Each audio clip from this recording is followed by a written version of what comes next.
¿Sabías que hasta el año de 1949 se creía que un humano pudiera correr por debajo de los 4 minutos una milla? Era simplemente imposible, nadie lo podía lograr, no estaba en las capacidades de nuestra especie.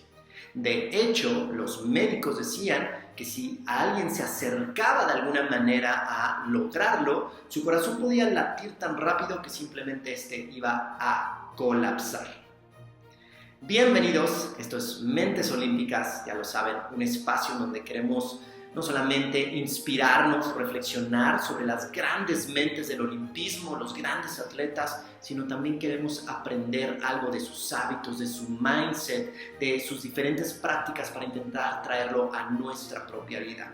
Y hoy vamos a hablar de una de mis historias favoritas, definitivamente de límites o de creencias limitantes. Y tiene que ver con Roger Bannister, con Sir Roger Bannister. Entonces, como les decía, el año era 1949 y todavía no existía ni un solo ser humano que corriera la milla por debajo de los 4 minutos.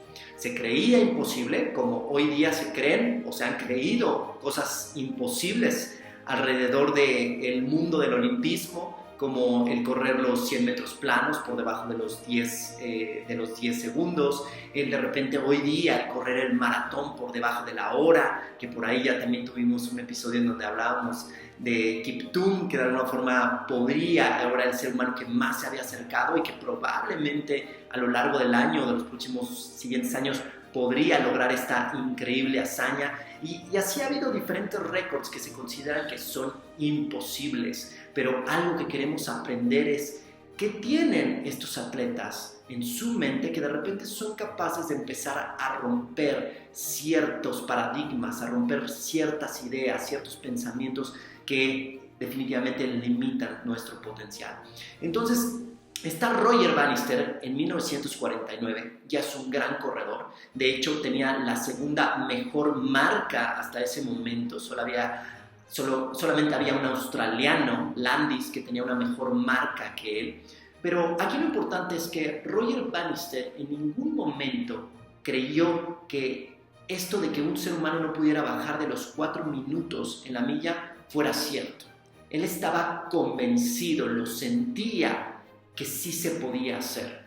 Hasta ese momento nadie lo había hecho, pero él tenía este convencimiento. Y entonces, evidentemente, hacía lo primero que tenía que hacer, porque en el deporte no hay recetas mágicas, no hay fórmulas mágicas, como lo vimos en los capítulos en donde hemos hablado de la mielina, o donde hemos hablado del cerebro, o donde hemos hablado de la voluntad. No hay atajos. Entonces, lo primero que hacía Roger Bannister era ir a entrenar todos los días, ir a pagar el precio todos los días, esforzarse todos los días, sudar todos los días. Y lo segundo que empezó a hacer Roger Bannister es empezar a visualizar. Este es el primer punto importante de la historia del día de hoy. Porque cada vez que venía una competencia, Roger Bannister dedicaba unos momentitos para cerrar sus ojos y visualizarse. 3:59, 3:59, 3:59. Verdaderamente intentaba imaginarse cómo llegaba a toda velocidad a la meta y cómo ese reloj, ese cronómetro se paraba en 3 minutos 59 segundos. Y esto lo hacía antes de cada competencia. De repente, en el año de 1952, si no mal recuerdo, e incluso una carrera que pueden encontrar en YouTube si la buscan, Roger Bannister, en 1952, van a encontrar esta carrera en donde Sir Roger Bannister se convirtió en el primer ser humano en correr la milla por debajo de los 4 minutos. Ahora, lo más impresionante de esta historia no es solamente el poder de, obviamente, entrenar, el poder de la visualización. Que, ojo, la visualización es una de las prácticas más, o que menos valor de alguna forma le damos los deportistas o las personas, porque de alguna forma no como que entendemos bien lo que está sucediendo o no tenemos como una evidencia tangible de que está funcionando algo, de que algo se está moviendo. Si tú de repente, no sé, vas al gimnasio y empiezas a repetir con una mancuerna para hacer bíceps, pues al cabo de unas 16, 20 repeticiones, pues vas a empezar a ya sentir inmediatamente cómo tu músculo está trabajando. Y cuando visualizamos de alguna manera como que pues sí, está este proceso de creación, de imaginación, de visualización, pero no hay como un referente que nos diga que esto está funcionando. Entonces por eso muchas veces se menosprecia esta práctica. Pero aquí tenemos que entender que es una de las prácticas más poderosas que podemos tener, sobre todo cuando queremos romper una creencia limitante o de repente cuando no podemos entrenar por X o Y razón, ya sea que estés en una lesión o ya sea que estás en un lugar donde pues, no tienes simplemente tus requerimientos o los aspectos que necesitas para poder entrenar. Esta es una extraordinaria práctica. ¿Y por qué funciona? Funciona porque en el cerebro humano imaginario es real. Imaginario es real para el cerebro humano y ese es el poder, esa es de alguna manera el por qué la visualización puede ser tan poderosa. ¿Y qué quiere decir eso de que imaginario es real en el cerebro humano? Bueno, la forma más sencilla de entenderlo son tus pesadillas. Cuando tú tienes una pesadilla, ¿no? Supongamos que viene un payaso con un cuchillo persiguiéndote, y ya cuando el payaso está a punto de atraparte, ¿qué es lo primero que sucede? Por lo general nos despertamos. Cuando nos despertamos, nos damos cuenta que el payaso no existe, que solamente fue una creación de nuestra imaginación, una serie de pensamientos, un tren de pensamiento que se fue alineando para contarte una historia, pero que era ficticia. No obstante, la emoción que nosotros sentimos en nuestro sistema y las reacciones neurofisiológicas que provocó eso en nuestro sistema, ¿esas también son falsas? No, son totalmente reales. El cerebro las hace reales. Es decir, que si tú despiertas de la pesadilla y checas tu ritmo cardíaco, este va a estar acelerado, tus músculos van a estar tensos, vas a tener más presión sanguínea y tu respiración agitada, y por increíble que parezca, una imagen de algo que no existe, esta pesadilla, es capaz de producir adrenalina y cortisol en tu cerebro, por algo que no existe. Entonces, cuando Roger Bannister visualizaba esto, aparte de obviamente estar entrenando, cuando visualizaba era como si su cerebro se fuera convenciendo de que Roger Bannister ya lograba esto una vez, 2 veces, 3 veces, 4 veces, ya lo había hecho 10 veces, 30 veces, 40 veces, 50 veces, ya había logrado bajar de los 4 minutos la milla.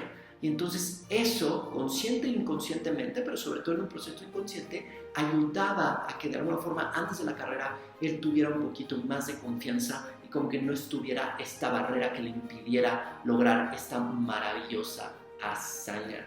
De hecho, hay una frase que me encanta de Lanny Basham, que es uno de los mejores entrenadores mentales que existen en el mundo. Y Lanny Basham dice: antes de ganar la medalla de oro en Montreal 62, yo ya había ganado la medalla de oro cientos o miles de veces en mi mente, visualizando.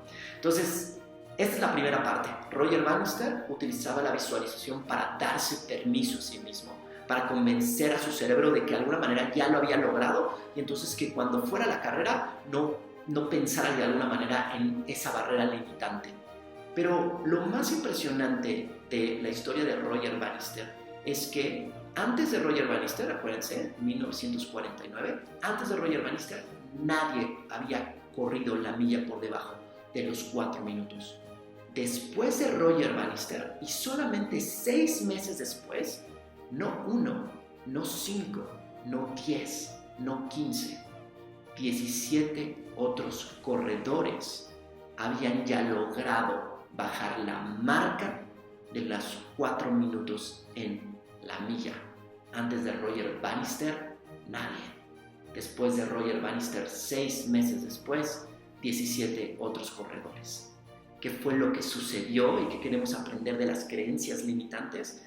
Que efectivamente, ¿no? Como nos dice una frase de Mohamed Ali, que lo imposible no es necesariamente un hecho, sino que lo imposible muchas veces solamente es una opinión de nuestra propia mente, y que nosotros tenemos que ser capaces de dudar un poquito de eso que parece de nuestro límite, de entender que nuestro potencial es incognoscible, que no lo conoces, y entonces poner esta curiosidad de eso parece imposible, pero no estoy seguro, ¿será o no será? Y entonces empezar a trabajar, hacia eso que te parece emprender un negocio, lograr una marca, consolidar un proyecto, tener una extraordinaria gestión emocional en tu vida, lo que sea que parece que es imposible, probablemente no lo sea, solamente es una opinión. Y entonces empieza a poner un poquito de curiosidad de, ¿en serio será imposible? Empieza a trabajar, a hacer las prácticas, los entrenamientos que te permitan desarrollar todas esas habilidades que necesitas para romper esa creencia limitante. Después visualiza, date permiso en tu mente de lograrlo una y otra vez y finalmente simplemente entrégate al proceso y descubre que muchas veces esos límites son solamente opiniones.